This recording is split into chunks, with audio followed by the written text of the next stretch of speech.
What up my Patreon homies? First, many apologies for the lack of Q&As. I got swamped with my real life and MMA videos, but I'm back on the wagon now. So for this video, I've consolidated some questions from these two threads to try get a combined Q&A for April and May. I'm also opening a thread, so that you can submit to me questions, of which I will pick 9 to answer for June, July and August in a subsequent video. I'll also be opening a text Q&A thread as well, so please do leave any other niggling queries you might have there. Hopefully, we should be all caught up then. I'll leave the rest of the updates to future Patreon posts. But for now, let us begin. Sapaterio Jiu-Jitsu asks if Michael Langhi's style was key to his losses against Lowe. He also asks what about Langhi's spider guard makes him more effective than other players. My read of the Lowe Langhi fights is that Langhi's insistence on spider was his downfall. Remember, with spider guard you don't control the legs, and against a standing passer like Lowe, this is an open invitation to spam Tariendo and one-handed drags. Sit-up guard is a good way to deal with a standing passer like Lowe. First you entangle the legs, thus making sure the first problem a passer has to solve is freeing his legs. And second, you can quickly sit up to fill the space a standing passer leaves between the both of you, to get some kind of sit-up sweep. Langhi has been successful due to his amazing flexibility and ability to invert to get under the base with his spider grips. He's not using it as just a stalling tactic against a kneeling passer. Historically, spider guard has been criticized as a stalling guard, and getting locked into a defensive mode, unable to initiate action is a common problem with beginners. Learning to switch up guards, like to DLR or collar sleeve is key.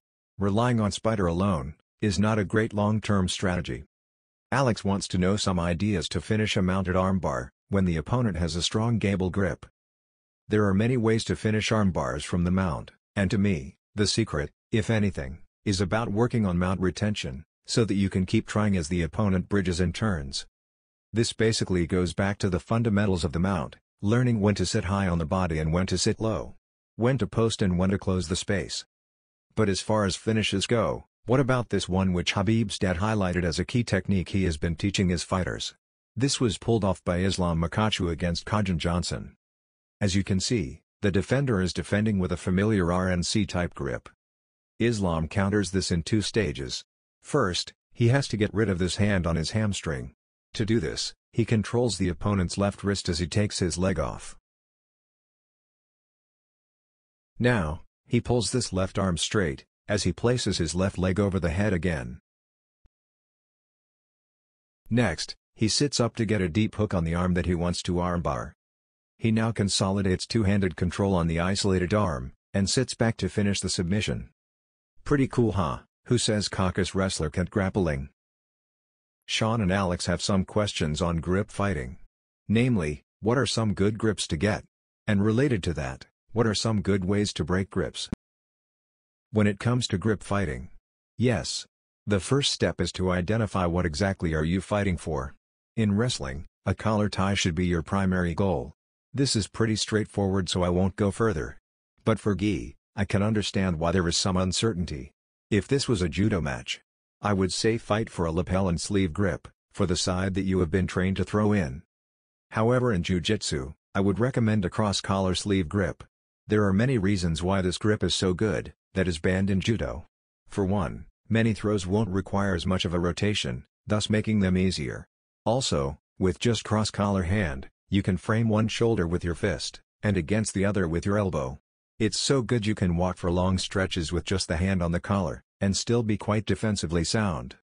As for grip breaking, especially on the collar, two-handed grip breaks are the way to go. Double-teaming your opponent's sleeve is one way to do this. The other way is to have one hand on your own collar, and one hand on the sleeve, and breaking away simultaneously. As for the question as to whether wrapping around the grip to get an underhook even is a good idea. In general, because many in jiu-jitsu don't have sharp throws, that's okay. But in judo, this is very dangerous. In general, once your opponent has good grips on you, it's better to take some kind of grip and work from there. Not gripping back and trying to flail your hands is dangerous, as you have no ready frames to stop a throw entry. This is BJJ though, so you can get away with many things I feel. Big Dog would like to know what happened during the toe hold that Adam Wardzinski got on Felipe Pena at the Worlds. This was a toe hold from the SLX.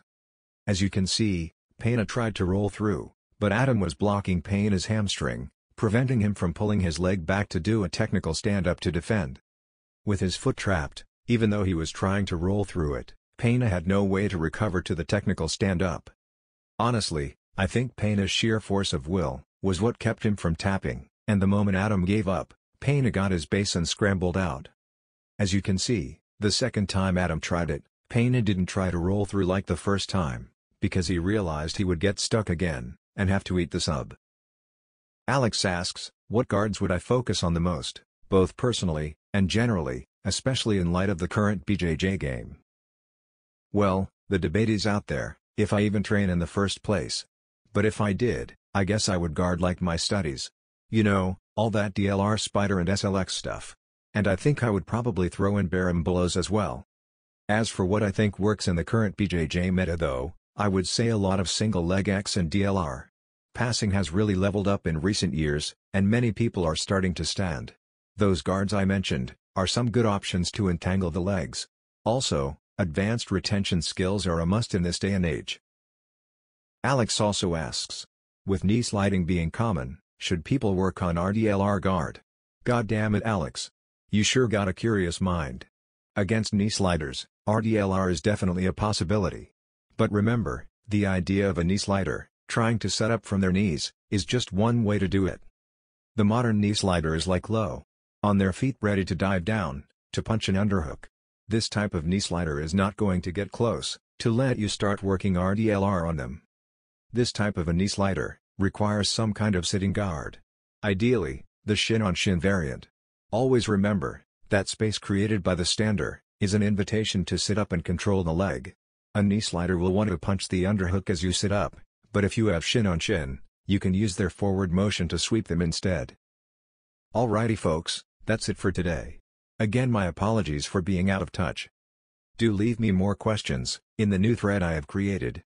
Till next time.